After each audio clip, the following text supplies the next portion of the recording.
This opportunity to welcome you all again for our 6th session on consulting skills, leading to certification in management consulting, running in tandem with certification in leadership. And I believe that as we move with the session, your capability and knowledge regarding management consulting is increasing on routine basis. Now, today, I just want to remind some few announcements. For those intending to do the professional examination, the examination date is 4th December 2021 at New Africa Hotel, Dar es Salaam. So if you're not yet registered, please make sure that you register. But before doing this exam, you need to cover all the required basic knowledge, including doing the 2 exams, that is foundation and the intermediate stage exam, and then the final exam will be written exam. But the foundation and intermediate exam, those are done online, and the self-marking, and soon get the result from the same point. So after this, I would like you to ensure that at least the deadline for registration for the December 2021 examination is coming forth on 18th of October. So make sure that you utilize this time, and all lecture notes which have been presenting are online and YouTube. You can access them, but also you get the reading material through our website. Also, we've got a timetable, and almost now we've covered the first module, we have covered the second module, we have covered the 3rd module. So for those we started with, they are now in a position to do the exam, that is foundation examination stage.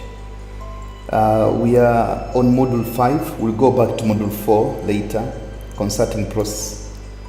And also we shall consider covering by next week the concerning specialized areas.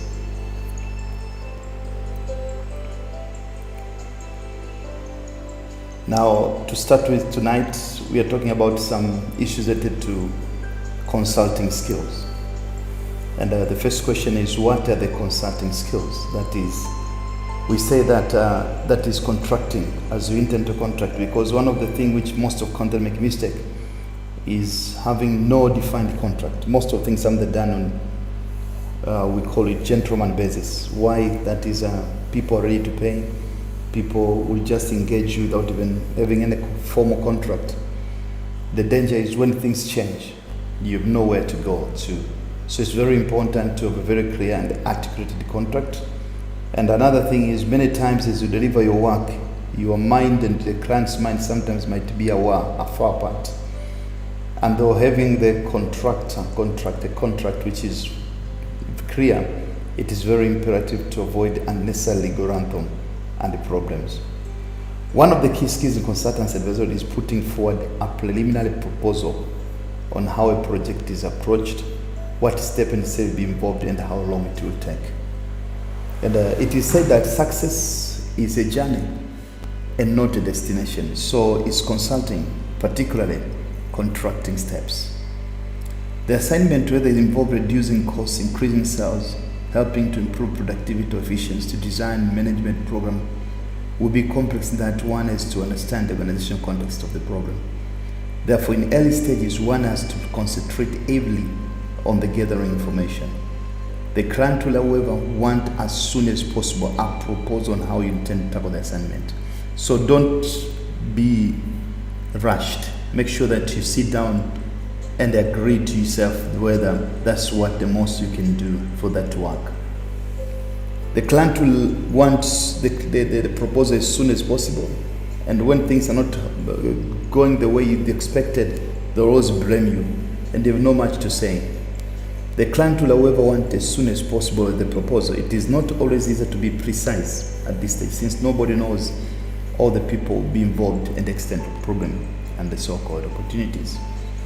So how do you do that? First, prepare a discussion paper.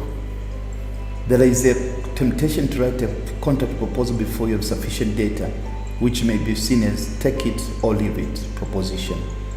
This particular the proposal is written in a form of mini report and put into a formal looking folder. Normally, a very informal approach involving sending a letter to the client saying that following a discussion I've put down some ideas further and forward it as discussion paper. It's usually start some initial ideas based on conversation had on this or particular date. So it's very important to understand, and if you understand, say there is a view of understanding whether you've understood the client properly. This is not much as a proposal, as a summary view of understanding of discussion that have been held so far. Having summarized those discussions, I put some alternative and option to client at the end of the pod. This alternative should not be surprises. Emphasis the word alternative and option is very important. It is important at the stage of any project not to cross down the one particular line of attack. It is important that the consultant discuss various ways of tackling the task. Once these are understood, you can move to the negotiation step, where details, cost, and schedules are resolved. In the initial document, references to these should be in place, but not in great detail.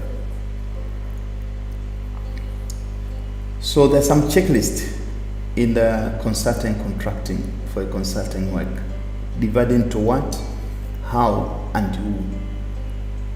So you need to be sure the background of the project, how the client work, or what the objective of the project or assignment, what are the boundaries, what expectation, what really client want from the consultant, what information will be sought, what criteria will be used to measure result, what resource, staff, financial will client comment to the project, what support does the consultant need to carry out, what checks will be made to progress, how long will project take time, how will the consultant and project team work, how much time will the client commit to the project, how will information be communicated, how will confidentiality be maintained. But also the question is on who. So is what, how, and who. Who is the client? Who will be the project team? Who must agree the contract? Who should be involved in the discussion? Who should be kept informed on the progress? When will the project, when then? So the first one is what, how, who, when. When will the project start and finish? When will checks on progress occur? Why had the consultant been assisted? Where are we meeting the out? Where are the consultant work? Throughout the assignment task, at this moment, which person is the client? Which problem is really a problem? Whose problem is it? Can you remember the last assignment you had? Can you assess how this question were managed? Normally, put a lot of concentration on the discussion paper. Normally, as a result of discussing a discussion paper with a number of people in organization, we arrive at a position where contact almost like itself. Ensure start with formal discussion paper at the end of formal contact than otherwise. All right, so that makes an end to the issue of contracting. You need to be careful. We shall have some sample contract when you go to the practical side of consulting. But at least there's some issues to consider, to ask the question what, how, who, when, why, where. And throughout the concern, ask yourself which problem is really a problem, because many problems might be fictitious. And whose problem is it? So this will make a narrow shell for the for the presentation on what is required on the consulting work. So we shall have a 3 minutes break, and then we come back to continue on the consulting skills as part of further cover or further elaboration regarding the skills. So until next 5 minutes, let's break, and soon we come back, we'll go to depth of consulting skills. Thank you very much.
So we are back, and I would like us to proceed on the area of interpersonal consulting skills.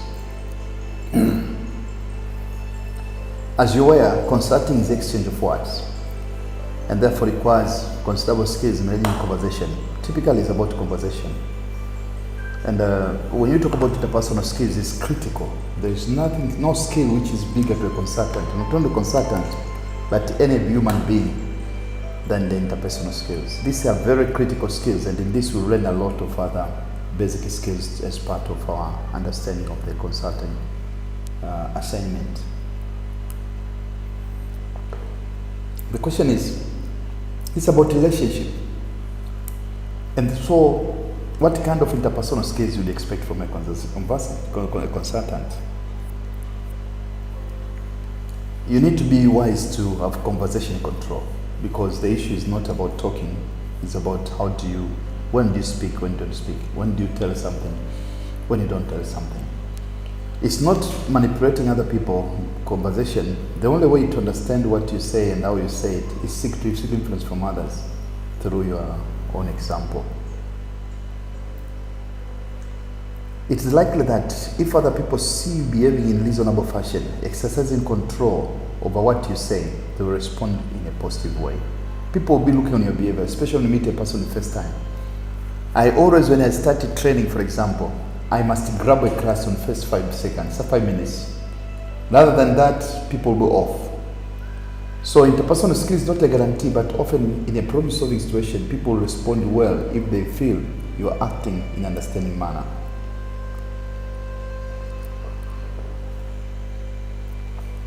Let's see some coups and crews. Normally, as a consultant, you must be sharp to identify key points in the assignment. It's not easy, although the client may be willing to talk about the problems and opportunities. They will not necessarily be prepared to trust you in particular details until they are confident about you and your approach. People will wait. They will look at you because there's a lot of fake. There's a lot of people who are not trustworthy. So people are always afraid to commit themselves to someone they don't know. So it's with the time, then they can understand you and be confident. When they're confident with you, they will raise the mountain of information to you. They will judge this at large measure on the clues that you give them. That's how you talk, how you speak. If they feel comfortable, they'll begin to give you some clues to the many problems involved. You have to be patient and listen carefully for the important words. So that's very critical. Your clues will provide clues from the clients. People will give vital information. They use the words like I, or me, or my. This particularly so when associated with adjective which stress, concern, worries, excitement, distress, interest, or despair. Sometimes the clues may not be strong. People may just say, I'm not sure, or they may indicate that there is much left unsaid by veiled reference such as, I've been thinking a lot about that recently. When you hear doubts expressed is an indication that more could be said. Show your interest and let them talk further. Don't make statements or change the subject. That's the most difficult area. Many people, when they see that someone wants to explain further, they want to create an environment of talk. Brother, and my fellow colleagues, you're not there for a talk show. It's a business. So the more the clues you provide, the more confident the client will be and will give you more clues. Client will give you clues at the direction in which you should be asking questions. They may do this by emphasizing certain points or prefacing what they are telling about, which with such words as urgent, important, vital, critical. When you hear that, you need to be careful and attentive.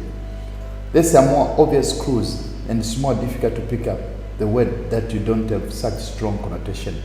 I've met a junior consultant, and he came to my office to do certain assignment which was sent by another person. And he took up a notebook and he started writing everything I was talking. I became curious. So he never gave time to rest. I realized that you don't have confidence. He's faking it. Because when I peeped through what he's writing, I realized that he's not writing anything readable.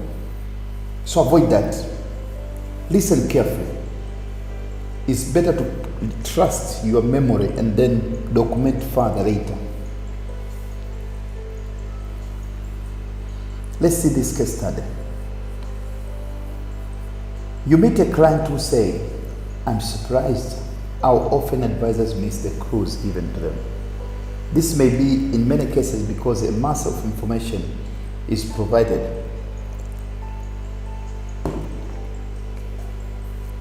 and it's possible to be misled. A client might, for example, say, they've been doing a lot to try to improve productivity recently. We've had a committee which has looked at ways to saving costs and how can we improve the quality of our products. They've met now for 4 or 5 meetings, but I'm disappointed. We don't seem to be getting very far.